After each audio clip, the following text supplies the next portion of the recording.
I listened to the voicemail for the third time. The timestamp was 11:42 p.m. My son, Evan, wasn't begging for money or asking for a ride home. He was begging for his life. The audio was grainy, filled with the static of wind against a microphone, but I heard every trembling syllable. "Officer, please, I don't have anything. I'm just reaching for my wallet." Then came the silence. A heavy, suffocating 3 seconds where the world seemed to stop spinning. Pop. It was a single shot. Loud. Dry. Final. Most fathers would scream. Most fathers would throw their phone against the dashboard and panic. But I didn't shed a tear. Not yet. I just checked the chamber of my Sig Sauer, turned off my headlights, and let my black truck roll silently into the darkness of the old industrial park. Officer Blake thought he just killed a scared college kid in a bad neighborhood. He didn't know he just declared war on a U.S. Ranger. Hit like, subscribe for more betrayal stories, and comment your city or country. I didn't turn on the siren. I didn't speed. Speed attracts attention, and tonight, I needed to be a ghost. I had tracked Evan's phone GPS to this dead-end road behind the old textile factory. It was a place kids went to hang out, to talk, to escape their parents for an hour. It wasn't a place people went to die. I parked 300 yards away, behind a rusted shipping container. My training took over. It's a strange feeling, shifting from dad to operator. The grief gets locked in a small box in the back of your mind, to be opened later. Right now, only the mission mattered. The rain had started to fall, a cold, miserable drizzle that slicked the asphalt. I moved through the shadows, my boots making zero sound on the wet gravel. I had spent 20 years hunting bad men in the mountains of Afghanistan and the jungles of South America. Sneaking up on a county deputy was child's play. I saw the flashing lights first, blue and red, cutting through the mist. I reached the edge of the fence line and looked through the chain links. My heart hammered against my ribs, a slow, heavy thud. There was Evan's car. The driver's side door was open. And there was Evan. He was lying on his back, his arms spread out like he was sleeping. He looked so small. He was 19, a sophomore in college, but in the harsh glare of the headlights, he looked like the little boy I used to carry on my shoulders. His chest wasn't moving. Standing over him was a police officer. I knew him. Officer Blake, the town's golden boy, the one who coached Little League and waved at everyone on Main Street. Blake wasn't calling for an ambulance. He wasn't performing CPR. He was pacing back and forth, wiping sweat from his forehead with the back of his sleeve. He looked nervous. He looked guilty. I pulled out my phone, killed the screen brightness, and hit record. The camera lens focused through the fence. "Stupid kid," Blake muttered. I heard him clearly over the rain. "Why did you have to run your mouth?" Then, I watched the crime happen. Blake reached into his ankle holster. He pulled out a snub-nosed revolver, not his service weapon. A throwdown piece. A drop gun. I watched, my knuckles turning white as I gripped the fence, as Blake crouched down. He took Evan's limp, cold hand and pressed it against the grip of the revolver. He rubbed Evan's fingers over the trigger guard, ensuring his prints were on the steel. Then, Blake dropped the gun next to Evan's right hand. He stood up, took a deep breath, and keyed his radio. "Dispatch, this is Unit 4 Alpha. Shots fired. Suspect down." I repeat, suspect down. He pulled a weapon on me. I had no choice. The lie hung in the damp air, heavy and poisonous. I wanted to vomit. I wanted to scream. Every instinct in my body screamed at me to hurdle that fence, snap Blake's neck, and mourn my son. It would have been easy. I could have ended him in 3 seconds. But I froze. If I went in there now, I was just an angry father attacking a cop. The evidence, that planted gun, would seal the narrative.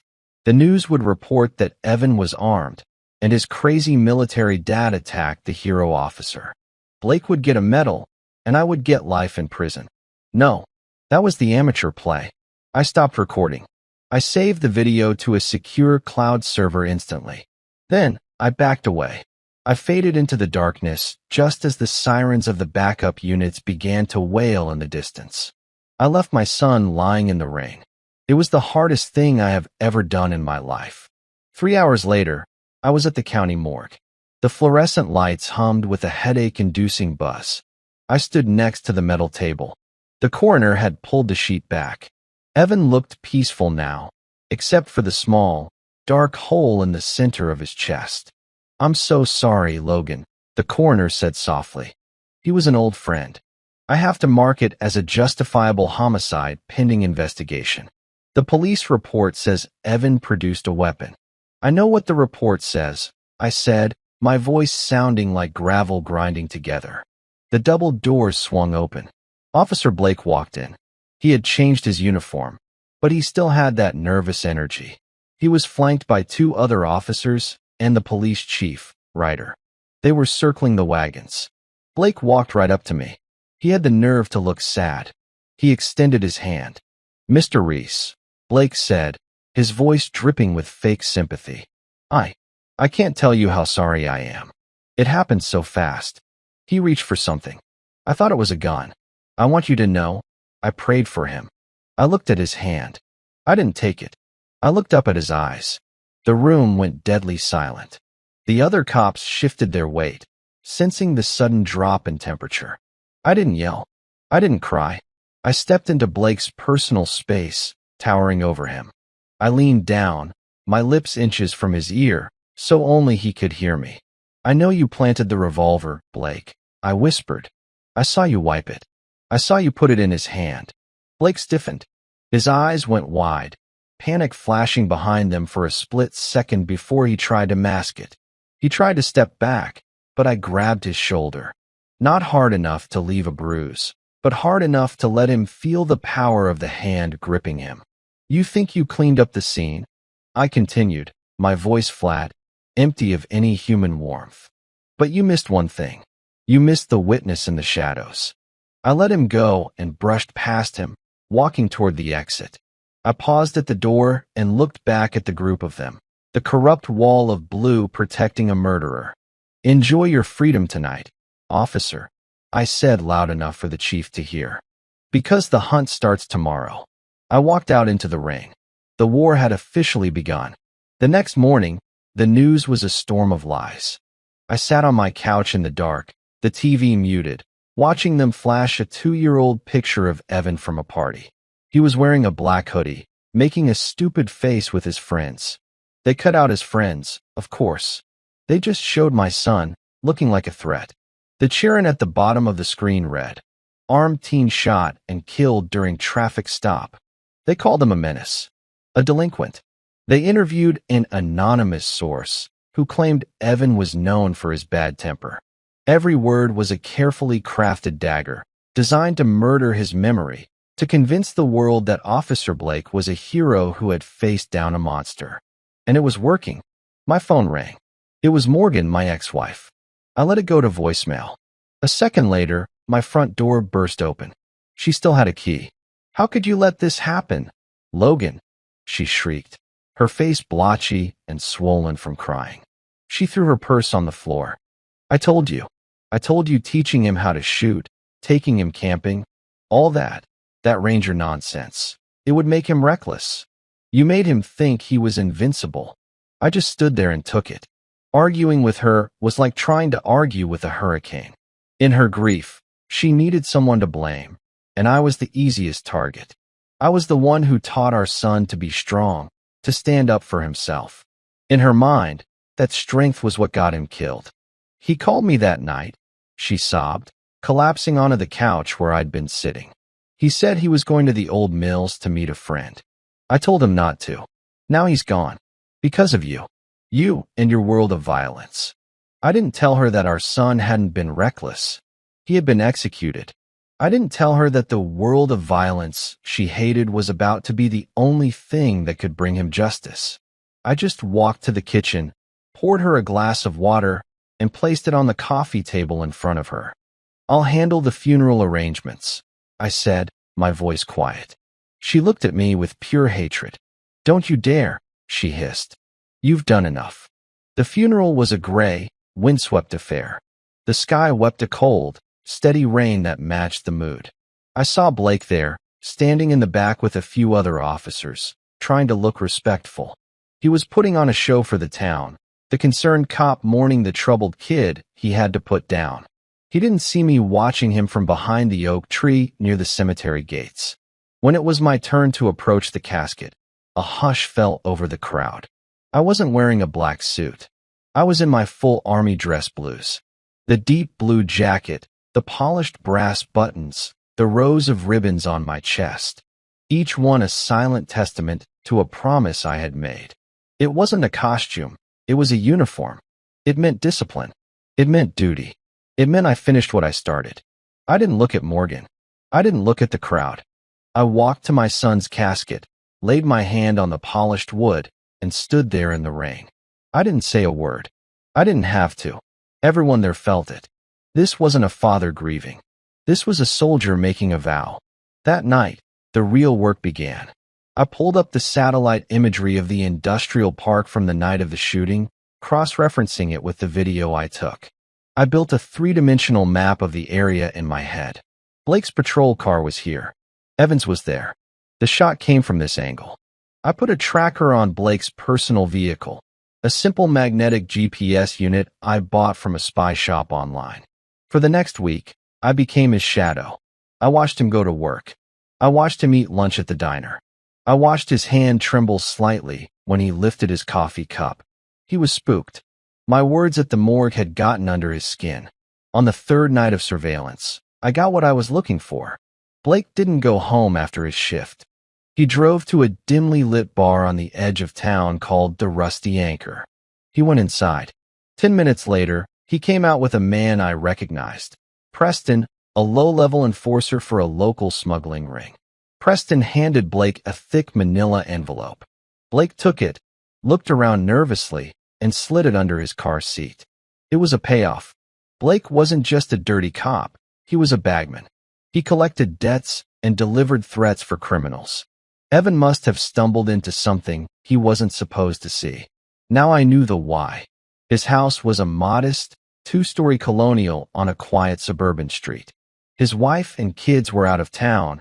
I'd heard his wife talking about it at the grocery store. Blake was alone.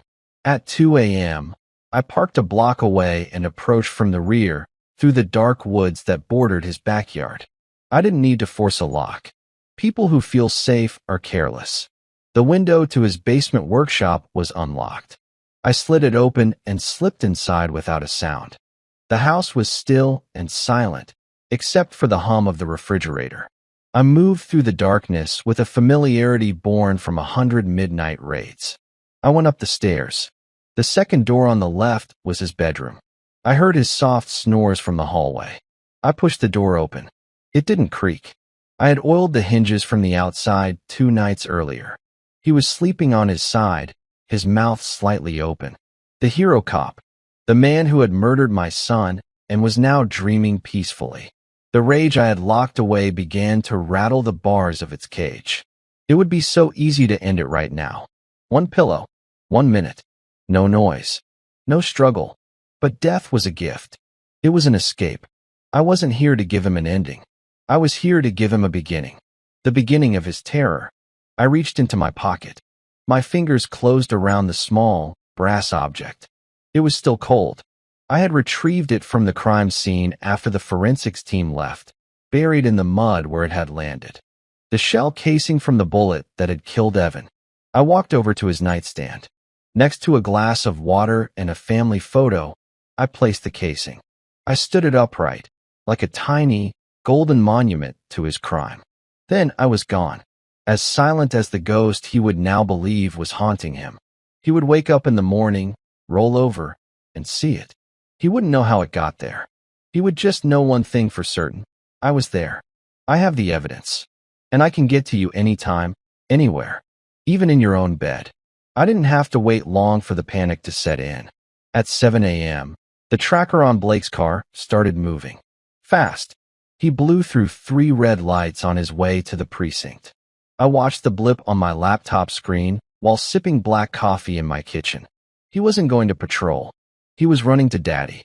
30 minutes later, the tracker stopped at a diner on the outskirts of town, a place known for its lack of cameras. I didn't need to go there to know who he was meeting. Chief Ryder. The casing I left on his nightstand had done its job. Blake was terrified, and terrified men make mistakes. They look for protection from the very monsters they serve. I spent the morning cleaning my house. Not because it was dirty, but because I knew guests were coming.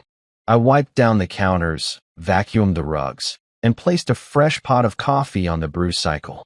I wanted everything to be perfect. At 10:15 a.m., my front lawn exploded with noise. It wasn't a knock at the door.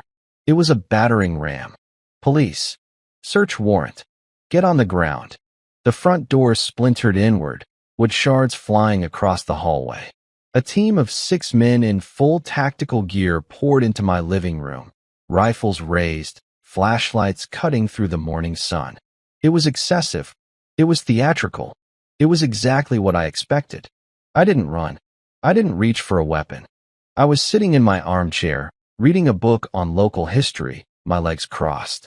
I didn't even look up as the first officer, a hulking man named Sergeant Mason, aimed his AR-15 at my chest. Hands. Let me see your hands, he screamed, his voice cracking with adrenaline. I slowly marked my page, closed the book, and set it on the side table. Then, I raised my hands, palms open. Good morning, gentlemen, I said. My voice was calm, dangerously calm. You're tracking mud on the hardwood. Get him up. Cuff him. Mason barked. 2 officers grabbed me, spinning me around and slamming me against the wall. The cold steel of the handcuffs clicked onto my wrists. They patted me down aggressively, looking for anything, a gun, a knife, a reason to hurt me. They found nothing but a wallet and a picture of Evan. Chief Ryder walked in a moment later. He wasn't wearing tactical gear. He was in his pressed white shirt and gold badge, looking like a disappointed school principal. He stepped over the broken door frame and surveyed the room. Mr. Reese, Ryder said, shaking his head.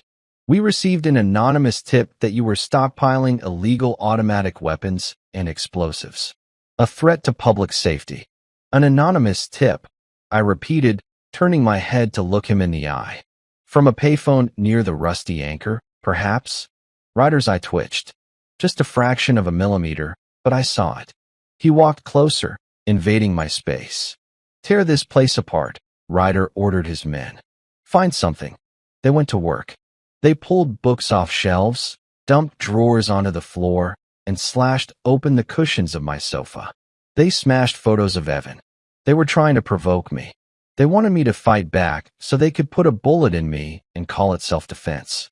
But I had spent years in Sears School. I knew how to endure. I stood there, a statue in the middle of the chaos, watching them destroy my home. You won't find anything, Chief, I said softly. I don't keep my leverage in a sock drawer. Ryder signaled for his men to stop. He walked up to me, grabbing my chin and forcing me to look at him. You think you're smart, Logan? You think because you were a ranger, you can play games with my department? His voice dropped to a menacing whisper. This is my town. Blake is my officer. If you ever go near his house again, if you ever try to intimidate my men, we won't come back with a warrant next time. We'll come back with body bags. He released me with a shove. Uncuff him, Ryder spat. Let's go. As the officer fumbled with the keys to release my wrists, I leaned in close to Ryder. You checked the Cayman accounts lately, Chief? I asked. Ryder froze. His back went rigid. The offshore holding company. I continued, my voice barely audible over the sound of his men packing up. Blue Shield Consulting, isn't it? The one that receives monthly deposits from the local construction unions? It would be a shame if the IRS got a copy of those ledgers. Ryder turned slowly. His face had drained of color. He looked at me, not as a grieving father, but as a predator who had just realized he was in the cage with something much bigger than himself. What did you say? He whispered. Get out of my house, I said, and fix the door on your way out. He didn't say another word. He signaled his team, and they retreated. They left quickly, like dogs that had been kicked. They had come to scare me, but they left terrified. They realized I wasn't just investigating a murder. I was auditing their entire corrupt empire. I massaged my wrists where the cuffs had dug in. The house was a wreck, but I didn't care. I had confirmed two things. Ryder was protecting Blake because they were partners in crime, and they were scared enough to make mistakes. My phone rang. It was an unknown number. I picked it up. "This is Logan. You need to back off," a distorted voice rasped on the other end. "Or your daughter, Violet. She won't be as lucky as you were today." The line went dead. A cold chill, sharper than any winter wind, shot down my spine. Violet, my youngest. She was at university 3 towns over. I had kept her out of this. I thought she was safe. I was wrong. These weren't just dirty cops. They were monsters. And they had just threatened the only thing I had left. I didn't start cleaning the house. I walked straight to the basement, to the false wall behind the water heater that the SWAT team had missed. I punched in the code.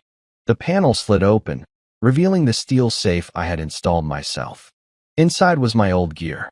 My plate carrier, my suppressed pistol, and a burner phone with only one number saved in it. I dialed the number. It rang once. "Julian," I said when the familiar voice answered. "It's Logan. I need a pickup." Code red. "It's about Violet." "I'm already moving," Julian said. "Give me 20 minutes. They wanted a war. They just got one." The threat against Violet changed everything. It was no longer a chess game. It was a hostage crisis. My daughter's life was now a piece on the board, and I had put it there. The cold, calculated rage that had been fueling me for days was instantly replaced by a hot, sickening dread.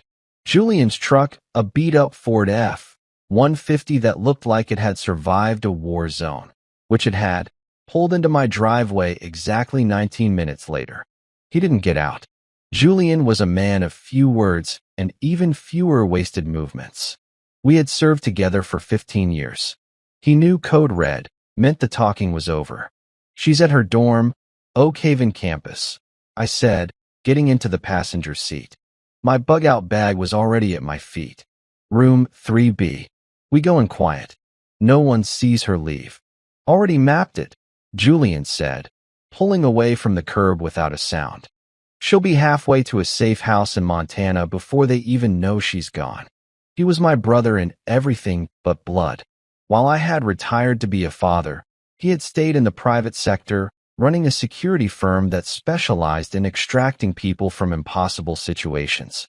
We got Violet out without anyone seeing. She was scared, confused, but she trusted me.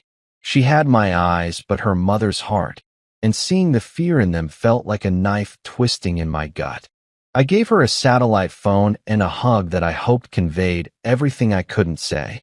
"Stay safe, kiddo," I whispered. "I'll call you when it's over." Watching her drive away with Julian felt like tearing off a limb, but it was necessary. The beasts knew my weakness, and I had to remove it from the table. Now, the board was clear again. A street war was no longer an option. It was too messy, too unpredictable. It put the people I loved at risk. I had to pivot. I had to use the system they thought they owned and turn it against them. I needed a lawyer. Her name was Harper. She was young, sharp, and had a reputation for taking on impossible cases against the city. Her office was a small, cluttered space above a bookstore, filled with stacks of legal books and the faint smell of old paper. "They killed my son," I said, sitting across from her small desk. I didn't give her the video. I didn't tell her about the shell casing or the offshore accounts. You never give an asset all your intel on the first meeting. "The official report says it was a justified shooting," she said, her eyes scanning my face, trying to read me. "Officer Blake is a decorated hero. You're asking me to go up against the entire police department with nothing but a father's grief. I'm not asking you to work for free," I said, sliding a cashier's check across the desk. It was for $50,000. Her eyes widened slightly. "That's the retainer. You'll get 5 times that when we win." "This isn't about the money, Mr. Reese," she said, pushing the check back toward me. "I need something real. A witness. A piece of evidence. Anything. Find out why Officer Blake was at the Rusty Anchor bar 2 nights ago," I said. "He met with a known felon named Preston. Find the connection." She leaned forward, her interest piqued. "And how would you know that?" I'm a concerned citizen doing my civic duty. I replied, my face a mask of stone. She studied me for a long moment, then slowly pulled the check back to her side of the desk. Okay, Logan, let's see what we can find. While Harper started digging through legal channels, I went back to my own methods. I still had the video of Blake's payoff from Preston. I scrubbed through it frame by frame. Blake was sloppy. As he got into his car, he fumbled with the envelope and his phone. I zoomed in. He wasn't holding one phone. He was holding two. His personal phone and a cheap, disposable burner phone. He dropped the burner phone, and it skittered under his car, coming to rest near a storm drain. He didn't even notice. He just drove away. I went back to the bar that night. The storm drain was filled with stagnant water and garbage, but after 10 minutes of fishing with a magnetic grabber tool, I pulled it out. It was a cheap prepaid phone, soaked but sealed. I took it home, dried it out in a bowl of rice, and spent 6 hours using decryption software to crack the password. I expected to find texts from drug dealers, smugglers, criminals. I expected to find the evidence that would link Blake to the city's underworld. But what I found was so much worse. The messages weren't from a man named Preston. They were from a woman. The contact was saved under a single initial, M. I scrolled through the history, a cold dread creeping up my spine. M. He's getting out of control. Talking back. He needs a scare, Ryder. A real one. Ryder, I'll have Blake pick him up tonight. Rattle his cage a bit. He'll come home with his tail between his legs. M. Don't hurt him. Just make him understand. My blood turned to ice. Ryder. She was talking to Chief Ryder. And M. I scrolled back to an older message, one from weeks ago. It was a picture. A picture of two people laughing on a boat, a glass of champagne in hand. Chief Ryder and my ex-wife. Morgan. The world tilted on its axis. The floor felt like it was falling away beneath me. It wasn't a random traffic stop. It wasn't Evan stumbling onto a crime. It was a setup requested by his own mother. She had been secretly dating the police chief. She had asked her lover to have her son arrested and scared, and the cop he sent had murdered him instead. The grief I had locked away didn't just rattle its cage. It broke the door off its hinges and came out screaming. I stumbled to the bathroom, bent over the sink, and was violently sick. The betrayal was absolute. It was a poison that burned through every vein in my body. I found her at her sister's house. I didn't knock.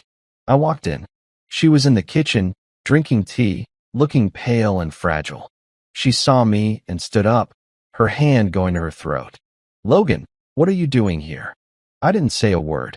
I held up the burner phone. The screen lit up with her text to Ryder. Her face crumbled. The color drained away completely. She knew. How? She stammered. You asked him to scare our son. I said, my voice dangerously low. You sent a monster to his door because he was talking back to you. No, she cried, tears instantly streaming down her face. I just wanted him to get a scare. I never wanted. Ryder said Blake would just talk to him. She collapsed into a chair, her body racked with sobs. I didn't know he would kill him. Logan, I swear. I loved our boy. I looked at the woman I had once loved, the mother of my children, and I felt nothing. The love was gone. The hate was gone. All that was left was a vast, cold, empty space. She hadn't pulled the trigger, but she had loaded the gun. She had pointed it at our son. You didn't just get him killed, Morgan, I said, turning to leave. You got yourself a front row seat to what happens next. She looked up, her face a mess of tears and confusion. What does that mean? It means, I said, pausing at the door, that when I burn down their entire world, you're going to be standing in the middle of the fire. The betrayal had cauterized the wound of grief. It left a clean, hard scar where my heart used to be. Morgan's confession didn't break me. It focused me. There was no more room for sorrow. There was only the mission. The grand jury hearing was scheduled in a small, windowless courtroom that felt more like a tomb. It wasn't a trial. It was a formality, a stage play designed to legitimize a murder. Harper met me outside, her arms full of files, a grim look on her face. "They're not even trying to hide it, Logan," she whispered, her voice tight with frustration. "The prosecutor is Colin Grant, the mayor's nephew. The presiding judge is Victor. They play golf together every Tuesday. This is a closed-door execution of the truth." "I know," I said, adjusting my tie. "Let them feel comfortable. Let them think they're in control." Control? They are in control. They have two witnesses who have suddenly come forward to say Evan was a drug-addicted menace. It's a smear campaign, and Judge Victor is going to let them paint whatever picture they want. I placed a hand on her shoulder. "Harper, look at me. Have I seemed worried to you at any point this week?" She paused, studying my face. "No," she admitted. "You've been eerily calm. It's unsettling." "Good," I said. "Then trust the calm. Let's go." We walked in. The room was exactly as she described. Blake sat next to his lawyer, looking polished and solemn, the picture of a wronged hero. Colin Grant, the prosecutor, was a slick man in an expensive suit, laughing with one of the bailiffs. And on the raised dais sat Judge Victor. He was in his late 60s, with a bored, arrogant expression, as if this whole proceeding was an inconvenience interrupting his lunch plans. He was the king of this little castle, and everyone knew it. The play began. Colin presented the official story, his voice smooth and practiced. He spoke of Officer Blake's bravery, his quick thinking in the face of a violent, armed suspect. Then, he called his first witness. A nervous-looking teenager named Oliver was sworn in. He fidgeted, avoiding everyone's eyes. "Mr. Oliver," Colin began, "did you know Evan Reese?" "Yeah, we had a class together," Oliver mumbled. "And did you ever see him in possession of, or under the influence of, illegal narcotics?" Harper shot to her feet. "Objection. Relevance. This is character assassination." "Overruled," Judge Victor said instantly, without even looking up from his notes. "The witness will answer the question." Oliver swallowed hard. I saw him at a party once. He seemed high. He was acting aggressive. A lie. A coached, clumsy lie. I knew Evan didn't do drugs. But from the corner of my eye, I saw the jury members scribbling notes. The first drop of poison had landed. The second witness was a woman named Kendra. She was older, more confident, and a much better liar. She claimed Evan had nearly hit her with his car a week before the shooting and had shouted obscenities at her when she honked. "He had this rage in his eyes," she said, her voice trembling with fake fear. "I told my husband that boy was a tragedy waiting to happen." This time, Harper didn't even bother to object. She just sank back in her chair, defeated. The system was working exactly as designed. They were building a monster, and my son was the clay. Through it all, I sat perfectly still. I didn't flinch. I didn't scowl. I just watched. I watched the way Blake's jaw tightened every time they said Evan's name. I watched the way Colin and Judge Victor exchanged tiny, almost imperceptible nods. I watched the jury, their faces shifting from sympathy to doubt. I was a statue in a storm, a silent observer gathering intelligence on the battlefield. My stillness was a weapon. It made them nervous. They expected an outburst from the grieving military father. They were prepared for anger. They were not prepared for patience. Finally, Colin Grant swaggered to the center of the room. "As you can see," he said, addressing the jury with a magnanimous air, "the evidence is overwhelming. Officer Blake is a hero who defended himself against a dangerous young man. The state sees no reason to proceed with the trial. We move to dismiss all further inquiry." Judge Victor looked up, a smug smile touching his lips. He picked up his gavel. "Given the testimony we've heard, I am inclined to agree." He looked directly at me, a flicker of triumph in his eyes. This was his checkmate. Harper slumped, her shoulders sagging. It was over. The judge raised his gavel. "If there is no further evidence to be presented," I stood up. My chair made a soft scraping sound on the polished floor, but it sounded like a thunderclap in the silent room. Every head turned toward me. Blake, Colin, the jury, the bailiffs, and Judge Victor. He stopped, the gavel hovering in midair. His bored expression was gone, replaced by a flicker of annoyance. "Mr. Reese," the judge said, his voice laced with condescension, "you are out of order. Sit down." "I have evidence," I said. My voice wasn't loud, but it cut through the room like a razor. Harper looked at me, her eyes wide with confusion. "Logan, what are you doing?" she whispered. I ignored her. I kept my eyes locked on Judge Victor. "What evidence could you possibly have that your own counsel doesn't know about?" the judge sneered. I let the silence hang for a moment, drawing out the tension. Blake was leaning forward, his knuckles white. Colin's smile had vanished. "The dashcam footage from Officer Blake's vehicle," I said, my voice cold and clear. "The footage you all believed was destroyed when the hard drive was accidentally wiped." A ripple of murmurs went through the room. "That evidence is gone," Colin shot back, his voice a little too loud. "It was a technical malfunction. The hard drive is gone," I corrected him. "But you see, modern patrol cars have a secondary system, a cellular backup.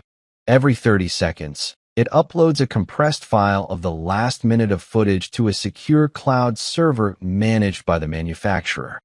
I took a step forward. My eyes never left the judge. "It took me a week and a court order filed in another state, but I convinced the manufacturer to give me access." I lied, my voice dripping with absolute conviction. "I have the backup, Your Honor. The full, unedited video of the shooting. Shall I have my lawyer submitted into evidence right now?" The room exploded. Blake shot to his feet, his face ashen. Colin Grant was sputtering, looking at the judge for help. Harper was staring at me, her mouth hanging open in stunned disbelief. But I only watched Judge Victor. The smug, bored mask had shattered. For the first time, I saw what was underneath. Pure, unadulterated panic. He looked at me, then at Blake, then back at me.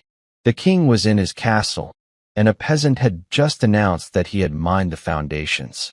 The gavel fell from his hand, clattering onto the desk with a loud crack that echoed the breaking of their conspiracy. The bluff worked better than I could have imagined. The lie about the cloud server was a grenade I'd tossed into their tight little circle, and the shrapnel was flying. Court was adjourned in a state of chaos, and the rats started scurrying for cover. I didn't have the footage. Not yet. But my announcement had done something far more valuable. It had convinced them that I did. Now, I just had to watch them lead me to the real thing. That night, my tracker on Blake's car lit up.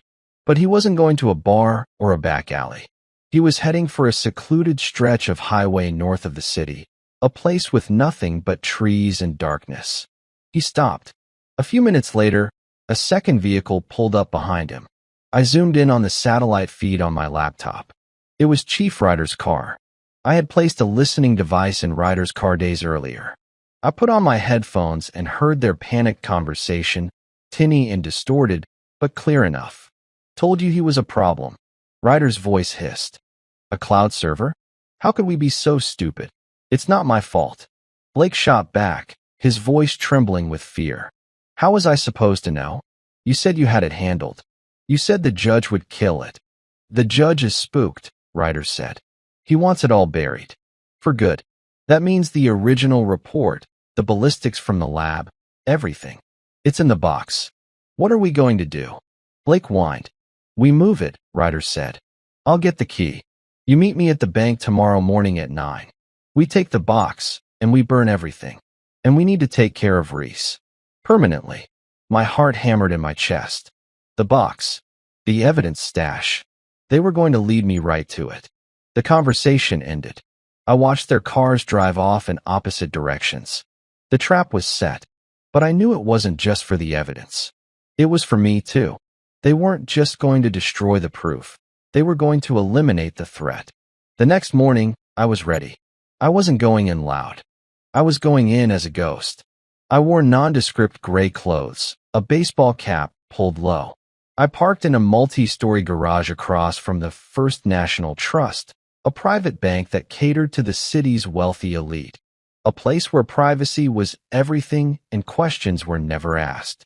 It was the perfect place to hide a box of criminal secrets. I saw Ryder arrive at 8:50 a.m. He went inside. 5 minutes later, Blake pulled up, parking his car in a reserved spot near the entrance. He looked nervous, constantly checking his mirrors, his hand twitching near the butt of his gun. This was my chance. I knew they would be moving together, focused on the safety deposit box inside. Blake's car was the weak point. I slipped out of the garage and moved quickly across the street, using the morning foot traffic as cover. I approached Blake's car from the rear. I knelt down as if to tie my shoe, my back to the bank's entrance. My hands worked fast. I didn't plant a bomb. That was too crude. I attached a small, custom-made device to the car's brake line, not to cut it, but to override it. It was a remote kill switch for his engine and a lockdown for his brakes, all controlled from my phone. He wouldn't be driving anywhere I didn't want him to. I retreated back to my perch in the garage, my eyes fixed on the bank entrance. At 9:15, they emerged. Ryder was carrying a sleek, silver briefcase. The box. Blake was with him, acting as his bodyguard, his eyes darting everywhere. They looked like two men who had just gotten away with something. They were walking toward Blake's car when a black van with tinted windows screeched around the corner. It wasn't cops. It wasn't feds. 4 men in ski masks jumped out, armed with automatic rifles. Mercenaries. My blood ran cold. This wasn't Ryder's plan. This was Judge Victor's. He wasn't just cleaning up loose ends. He was sanitizing the entire operation. He had sent a kill squad to eliminate his co-conspirators and the evidence in one swift, violent move. Gunfire erupted. People on the street screamed and ran for cover. Ryder and Blake dove behind a concrete planter, returning fire with their pistols. They were outgunned, pinned down. This was my nightmare scenario. If those mercs got the briefcase, the evidence was gone forever. If they killed Ryder and Blake, the only two people who could testify against the judge would be silenced. I had a split second to make a choice. I chose chaos. From my elevated position, I had a clear line of sight. I pulled out my own suppressed pistol. I didn't aim for the men. I aimed for the tires of their van. Pop, pop, pop. 3 of their tires hissed and deflated instantly. Their escape vehicle was crippled. The lead mercenary yelled something in a language I recognized as Serbian and pointed up toward the garage. They knew they had a third party. While 2 of them kept Ryder and Blake pinned down, the other 2 broke off and charged the parking garage. They were coming for me. I holstered my weapon and ran. This wasn't a fight I could win. I had to get the box. I sprinted down the concrete stairs, emerging on the ground floor on the opposite side of the street. The gunfight was still raging. Ryder was clutching his arm, bleeding. The briefcase lay on the ground between him and the planter. I took a deep breath and did the last thing anyone expected. I ran straight into the firefight. I zigzagged, using cars as cover, the sound of bullets whizzing past my head. The mercs were focused on Ryder and Blake. They didn't see me until it was too late. I slid across the hood of a car, scooped up the silver briefcase, and kept moving. "Hey," one of the mercs shouted, turning his rifle toward me. But just as he aimed, Ryder, seeing his last chance at survival, made a desperate move. He stood up and emptied his pistol at the mercs, providing the perfect distraction. It was all I needed. I ran, faster than I had in years, my lungs burning, the weight of the briefcase the only thing that mattered. I ducked into an alleyway as Ryder fell to the ground in a hail of bullets. I didn't look back. I didn't stop. I could hear the mercenaries' footsteps behind me, trying to give chase, but sirens were closing in from all directions. They had to flee. I made it to my truck, my body screaming in protest, my side slick with something warm. I looked down. A piece of shrapnel from a ricochet had torn through my jacket, leaving a deep gash in my side. I ignored the pain. I threw the briefcase onto the passenger seat and sped away. I drove for 10 minutes, my hands shaking, the adrenaline starting to fade, replaced by the throbbing pain in my side. I pulled over in a secluded alley, my heart pounding. I looked at the silver case. I popped the latches. Inside, it was all there. The original, handwritten police report from Blake, describing a nonviolent encounter. The official ballistics report showing the bullet came from Blake's gun, not the planted revolver. And a ledger, detailing cash payments to Judge Victor from a cartel/fund. I had it. I had everything. My phone rang. It was Harper. "Logan, what the hell is happening?" "There are reports of a massive shootout downtown at the First National Trust. Are you okay?" I leaned my head back against the seat, taking a ragged breath. The world was starting to spin. "I'm fine," I lied. "But I have what we need. Everything." "Where are you?" she asked, her voice panicked. "I'll come to you." "No," I said, giving her the address of her office. "I'm coming to you. Just be ready." I hung up. I knew this was the most dangerous moment. The evidence was only useful if it got into the right hands. And as the blood continued to seep through my shirt, I realized there was a very real chance it wouldn't. Driving while bleeding is a skill you don't want to master, but I had plenty of practice. The pain in my side was a dull, hot throb, a constant reminder that time was running out. I wrapped a towel from my back seat around my waist, tightening it until my vision swam, then tucked my shirt back in. It wasn't a fix, but it would buy me an hour. I didn't go straight to Harper's office. I drove in loops, checking my mirrors, watching for the black van or any unmarked cars. Judge Victor's mercenaries had failed at the bank, which meant they would be desperate. They knew I had the briefcase. They knew I was hurt. A wounded animal is easy to track if you know the scent of blood. I finally pulled into the alley behind Harper's building. It was quiet. Too quiet. My instincts, honed in places far more dangerous than this city, were screaming at me. I grabbed the briefcase and my pistol. I didn't take the elevator. I took the stairs, moving slowly, listening for the scuff of a boot or the slide of a bolt. When I reached the third floor, the door to the stairwell was slightly ajar. I peered through the crack. The hallway was empty. Harper's office door was at the end of the hall, closed. I moved down the corridor, weapon drawn. I reached her door and tried the handle. Locked. I knocked. 3 distinct taps. Our signal. The door opened immediately. Harper stood there, looking terrified. Her eyes darted to the gun in my hand, then to the blood soaking through my shirt. "Logan," she gasped, pulling me inside and locking the door behind me. "My God, you're hurt." "I'm fine," I grunted, limping to her desk and slamming the silver briefcase down. "This is it, Harper. The original report. The ballistics. The ledger. It's enough to bury them all." She stared at the case as if it were a bomb. Her hands trembled slightly as she reached out to touch the cold metal. "You actually got it," she whispered. "I can't believe it." "Make copies," I said, leaning against the wall for support. "Digital, physical, everything. Send a copy to the state attorney general, the FBI, and every news outlet in the state. Do it now." She nodded, but she didn't move toward the copier. She stood frozen, her back to me, staring out the window. "Harper," I said, the hairs on the back of my neck standing up. "We don't have time." She turned slowly. The fear was gone from her face, replaced by a cold, resigned expression that made my blood run colder than the wound in my side. "I can't do that, Logan," she said softly. Before I could process what she meant, the door behind me exploded inward. I spun around, raising my gun, but a flashbang grenade skittered across the floor and detonated at my feet. The world turned white. A deafening ringing filled my ears. I stumbled back, blinded, my legs giving out. Strong hands grabbed me, slamming me into the wall. My pistol was wrenched from my grip. I blinked, trying to clear the spots from my vision. 2 men in tactical gear stood over me. Mercenaries, the same ones from the bank.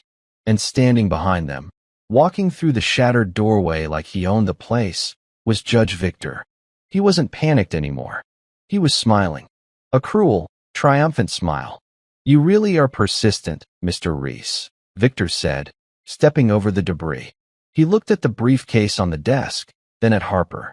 "Good work, my dear." My vision finally cleared. I looked at Harper. She wasn't being held at gunpoint. She wasn't handcuffed. She was standing next to her father, Judge Victor, looking down at the floor, unable to meet my eyes. "I'm sorry, Logan," she whispered. "He's my father. I couldn't let you destroy him." The betrayal hit me harder than the flashbang. Harper, the crusader, the fighter, the one person I thought was on my side, was Judge Victor's daughter. She hadn't taken my case to help me. She had taken it to contain me, to make sure I brought the evidence straight to them. I had walked right into the lion's den and handed them the key. "Tie him up," Victor ordered the mercenaries. "And burn that briefcase. Right here. Let him watch his justice turn to ash." The men grabbed me, zip-tying my hands behind my back and forcing me into a chair. One of them opened the briefcase and dumped the contents into a metal trash can. He pulled out a lighter. "No," I shouted, struggling against the ties, but a rifle butt slammed into my jaw, silencing me. I tasted blood. I watched as the flame caught the paper. The original police report, the proof of Evan's innocence, curled and blackened. The ballistics report turned to smoke. The ledger, the list of bribes, everything I had fought for, everything I had bled for, was disappearing in front of my eyes. Victor put a hand on Harper's shoulder. "You did the right thing, sweetheart. Family comes first." She looked at the fire, tears streaming down her face, but she didn't move to stop it. "And now," Victor said, turning back to me, "we deal with the loose end." He nodded to the lead mercenary. The man pulled a suppressor from his vest and began threading it onto his pistol. I was bound. I was wounded. My evidence was burning. The only person I trusted had betrayed me. It was over. But then, I looked at the fire again. I looked at the smoke filling the room. And I remembered something. Something basic. Something every ranger knows. Fire alarms. The smoke was thick, rising toward the ceiling.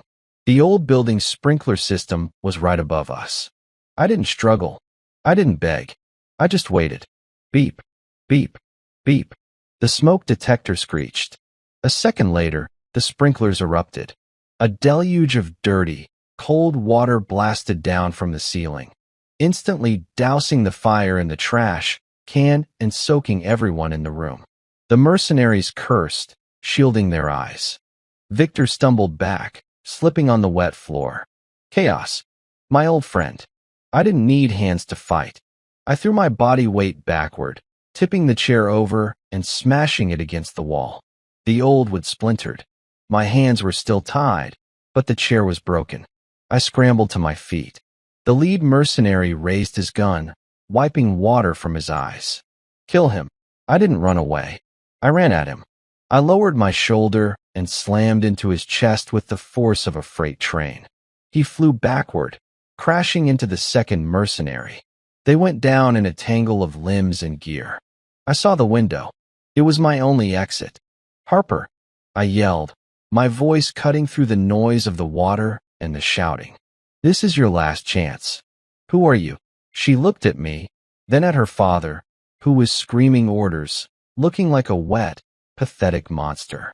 She looked at the gun on the floor, my gun, that had slid near her feet. She kicked it, not away from me, toward me. I dove, sliding on the wet floor. My bound hands fumbled, but I managed to grip the pistol. I rolled onto my back and fired 2 shots. Thwip, thwip. I didn't aim to kill. I shot the mercenaries in their legs. They screamed and collapsed. I scrambled to the window. I looked back one last time. Harper was standing there, water dripping from her hair, blocking her father from coming after me. She gave me a single, imperceptible nod. I shattered the glass with my elbow and jumped. I hit the fire escape, the metal groaning under my weight, and kept moving. I was battered, betrayed, and empty-handed. The physical evidence was a soggy mess in a trash can. But I was alive. And as I disappeared into the rainy night, I realized something. Harper hadn't just given me my gun. She had given me a chance. The war wasn't over. It had just changed battlefields. I hit the alley pavement hard, jarring my injured side, but the adrenaline masked the pain. I didn't stop. I couldn't. Victor's mercenaries would be regrouping, and the police, Victor's police, would be swarming the block in minutes. I vanished into the city's underbelly, moving through storm drains and service tunnels until I reached a safe house I hadn't used since my active duty days. It was a dusty basement apartment in a forgotten neighborhood, but it had a first aid kit and a secure laptop. I stitched my own wound. No anesthetic, just grit and a leather belt to bite down on. As I cleaned the blood from my hands, I replayed the scene in the office. The fire, the water, the betrayal. The physical evidence was gone. The paper trail was ash and pulp. Judge Victor had won that round. He thought he was safe, but he forgot who he was dealing with. I wasn't a lawyer. I wasn't a cop. I was a hunter, and a hunter doesn't need a piece of paper to bring down a beast. I powered up the laptop. Harper had burned me, but in that final second, she had hesitated. She kicked the gun. Why? Guilt? Fear? Or was it something else? I started digging into Harper's digital life. I hacked into her firm's email server. Not hard, considering her password was her mother's birthday. I scrolled through thousands of emails. Case files, court dates, mundane office chatter. Then I found it. A draft folder. Inside was a single email, written 3 days ago, addressed to the FBI field office in Chicago. It was never sent.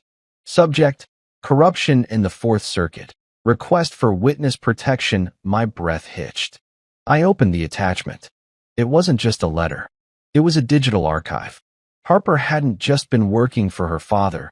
She had been documenting him. Every bribe, every fixed case, every illegal wire transfer she had facilitated, she had kept a copy. She had been building a life raft, preparing to jump ship before her father dragged her down with him. She hadn't betrayed me to save him. She betrayed me to buy time to save herself. But there was something else in the files. A name. Not Ryder. Not Blake. Not even Victor.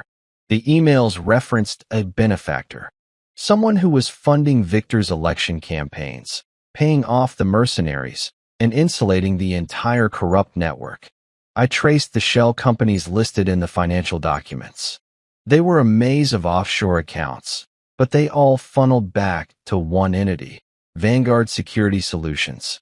I froze. Vanguard Security, the private military contractor that handled security for the city's ports. And the CEO of Vanguard? Julian. My Julian.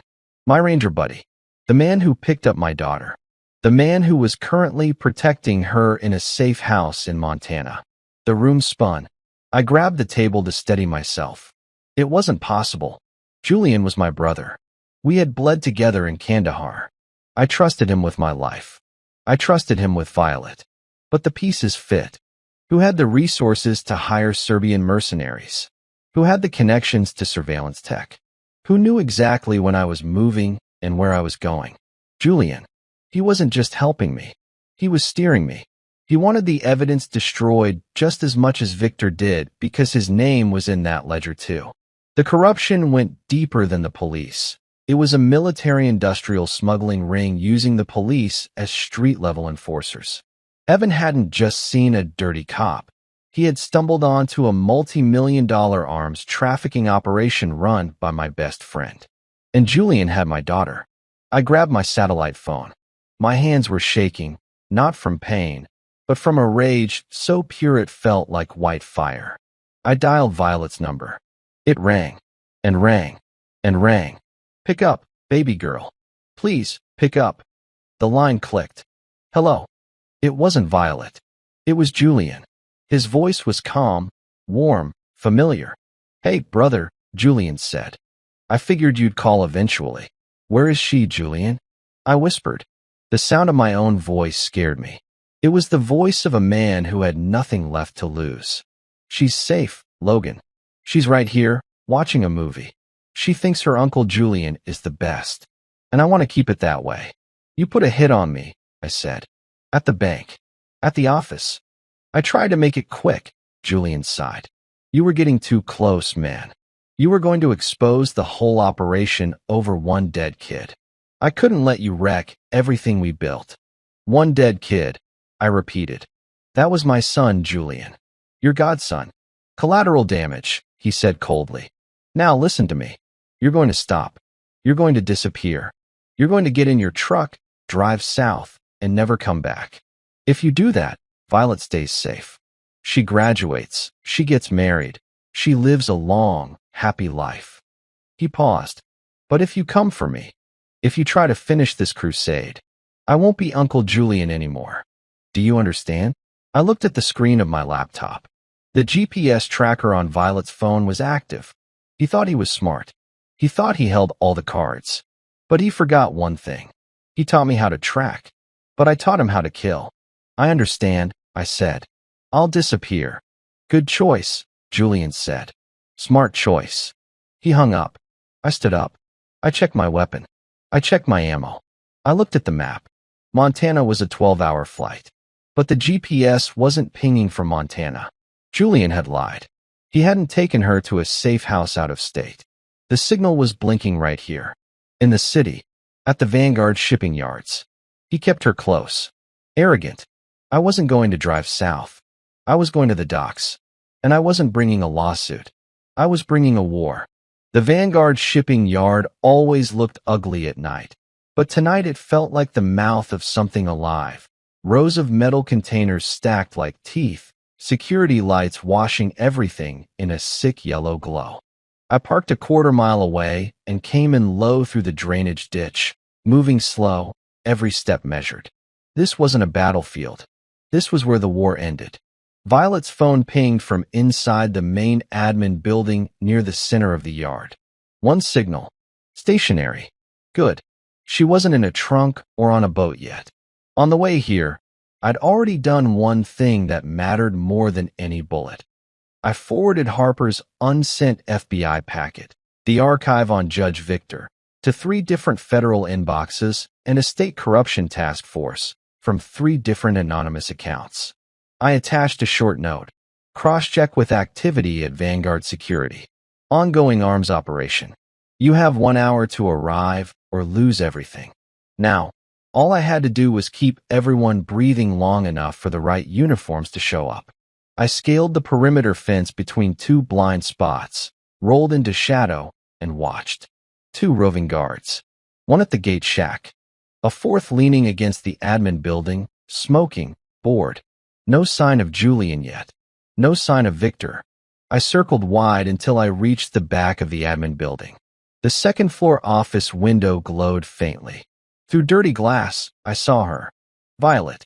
Sitting in a chair, hands zip-tied in front of her, eyes red from crying but still defiant. A single guard sat in the corner scrolling his phone, rifle across his lap. I could have gone straight up there. But I needed more than my daughter tonight. I needed the rot pulled out by the roots. Voices drifted from the catwalk above the loading bay. 2 men arguing, their words carried by the metal and the night air. I eased closer, keeping to the shadows, until I could see them. Judge Victor in a long coat, looking smaller than he ever had in his robe. And next to him, wearing a tactical jacket and that same relaxed, deadly posture I knew too well, was Julian. You promised control, Victor snapped. First the bank, then that stunt in the courtroom, we're bleeding. And now the FBI is sniffing around my finances? You assured me this would stay contained. Julian's jaw flexed. I assured you as long as I could manage Logan, it would. You're the one who panicked and sent amateurs to shoot up a bank entrance in broad daylight. Amateurs. Victor spat. Those men cost more than your entire Ranger unit made in a decade. And still couldn't handle one retired Ranger with a sidewound. Julian replied. You should be more respectful, Judge. Without me moving your product through these docks and cleaning your money through Vanguard, you're just another crooked old man in a black robe. Every word was a confession, and my phone, tucked into my collar, was recording every second. I needed a distraction to get to Violet and keep that conversation going. I found it in a breaker box behind the warehouse. One quick twist of 2 exposed wires, and a loud pop echoed across the yard as half the floodlights died. The entire place plunged into a flickering half-darkness. Sirens inside the building started a low, confused wail. The guard by Violet's window stepped outside to see what was happening, leaving the door propped open. Perfect. I was up the metal fire stairs in seconds, every muscle screaming but controlled. I slipped inside the office. Violet jerked her head up, eyes wide. Dad, shoo. I breathed, already cutting the zip ties with a small blade I kept taped inside my belt. We're leaving, kiddo. She threw her arms around me for half a second, then pulled back, wiping her face. Julian said, "You were dead." He said if you came, I know what he said. My voice went flat. Stay behind me. We walk. We don't run. Down below, Victor and Julian were moving now, heading toward a waiting SUV by the gate. My recording time was almost up. I led Violet down the stairs on the far side of the building and cut across to the access road that led to the exit. When Julian's SUV rolled toward the open gate, we were standing in it. Just like the outline in my head from 100 mental rehearsals. Block the escape, control the narrative. The SUV screeched to a halt 10 feet from us. Headlights blinded me, but I could see their silhouettes. Julian in the driver's seat. Victor in the back, hunched and furious. 2 more guards in the rear bench.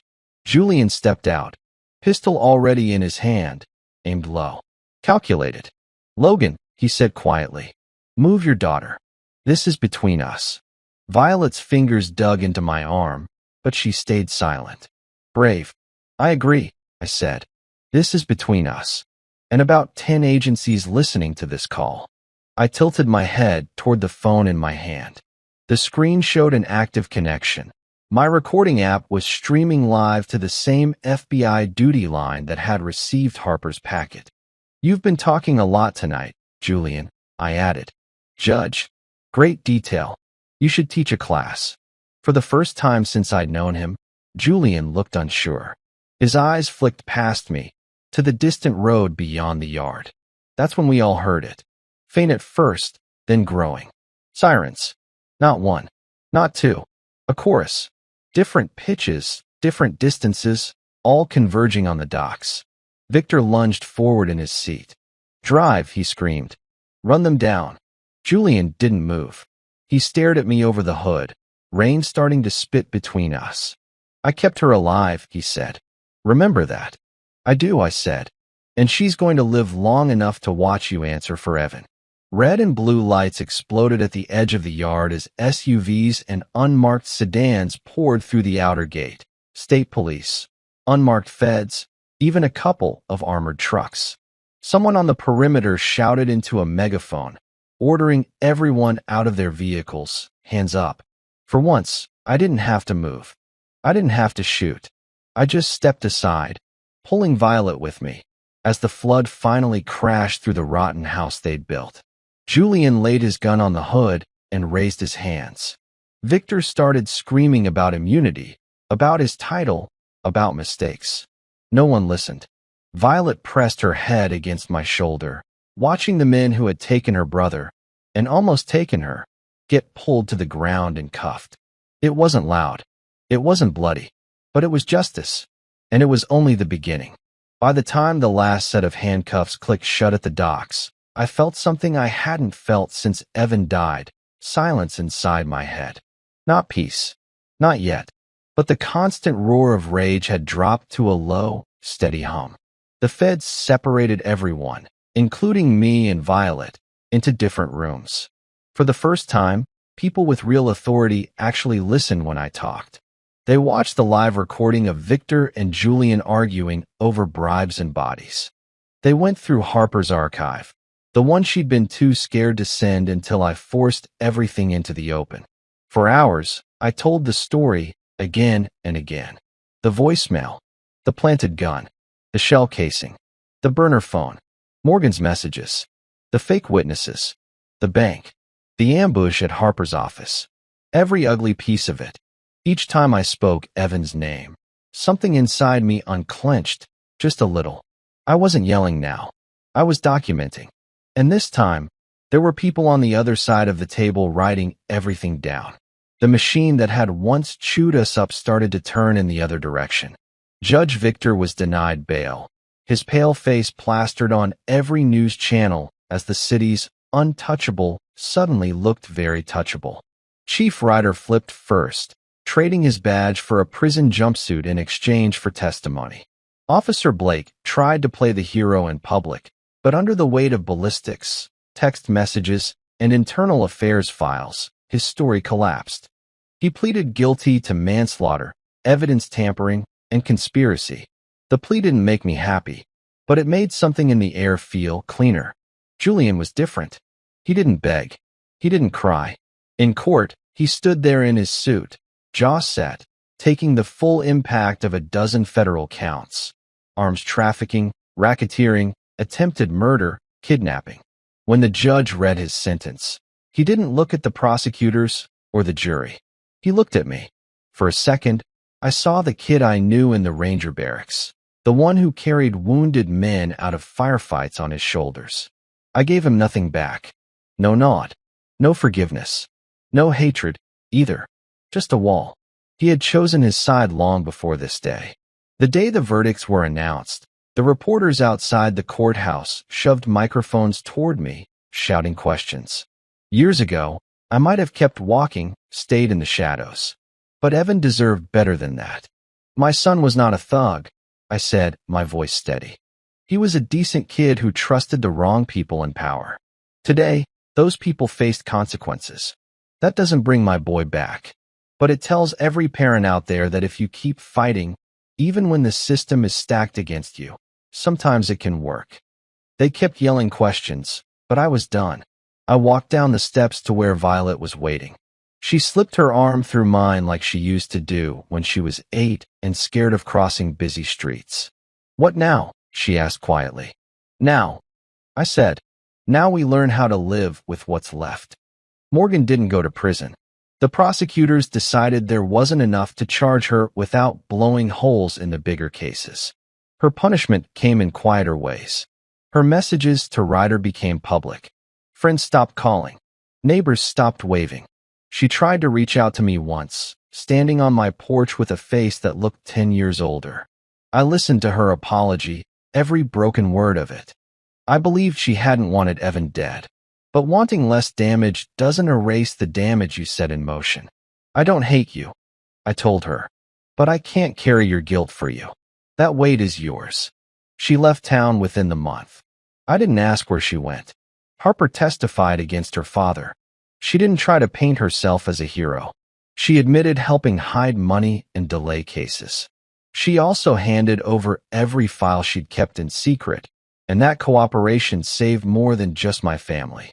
It exposed patterns, cases that had nothing to do with me, victims I'd never met. She wrote me one letter from a motel, some small town on the other side of the country, telling me she was starting over under a different name. I didn't write back, but I didn't throw it away either. It stayed in the same box as Evan's baseball glove. One evening, when the air finally started to feel less heavy, Violet and I drove back to the cemetery. No cameras. No reporters, just us and the rows of stones and the fading light. Evan's grave was easy to find, not because of the headstone, but because of the worn path in the grass. People had been coming. Friends, classmates, strangers who'd read about him. Someone had left a folded note that simply said, "We know the truth now." I knelt, my knees pressing into the cold earth. I'd brought something with me. My last set of Ranger tabs, and a small metal badge from a unit that technically didn't exist. The parts of me that had survived wars I never talked about. I used to think my job was to be the most dangerous man in any room, I said softly, to scare the monsters into staying under their beds. But I couldn't stop what happened to you, kid. I couldn't shoot my way through signatures and seals and backroom deals. Violet stood beside me, her hand resting lightly on my shoulder. "But you did something else," she said. "You made them answer for it. You didn't let them turn him into something he wasn't." I pressed the metal into the soil, leaving those symbols of who I'd been tucked beside my son. I wasn't burying my past. I was setting it down so it didn't crush what was left of our future. "I'm still going to wake up angry some mornings," I admitted. "Still going to hear that gunshot when it's too quiet. But I'm not living for that moment anymore. I'm living for this one. For you. For the fact that when you walk this city at night, it's a little bit safer than it used to be. We stayed there until the sky turned from gold to deep blue, talking about stupid memories. Evan stealing fries off our plates, the way he laughed when he lost at board games, the time he fell asleep in the back seat with sticky fingers from melted ice cream. For the first time, the stories didn't end with my throat closing. They ended with us actually smiling. When we finally walked back to the car, I looked straight at you, the invisible listener who'd stayed with me through every step of this story, and one question rose in my mind like a tide I couldn't hold back. If someone shattered your family the way mine was shattered, and the choice was between picking up a gun or fighting for justice the long, painful way, which path do you honestly believe your heart would choose? If this story touched you anywhere deep inside, take a quiet moment to support it. Tap that like button gently and subscribe so you don't miss the next tale from this broken but still breathing heart. And do me a favor in the comments. Tell me where you're watching from, your city, your country, your corner of the world, so this little community of listeners feels less alone. Most of all, share what kind of stories you want to hear more of. Do you want more military fathers holding the line? More cheating spouse betrayals that end in calm but brutal emotional justice? More courtroom battles or slow, haunting family dramas where karma does the talking? Type it out below, and the next thriller or epic revenge story will be crafted just for you. Until the next story finds you, take care of yourself, stay sharp, and never ignore that quiet voice inside that knows when something isn't right.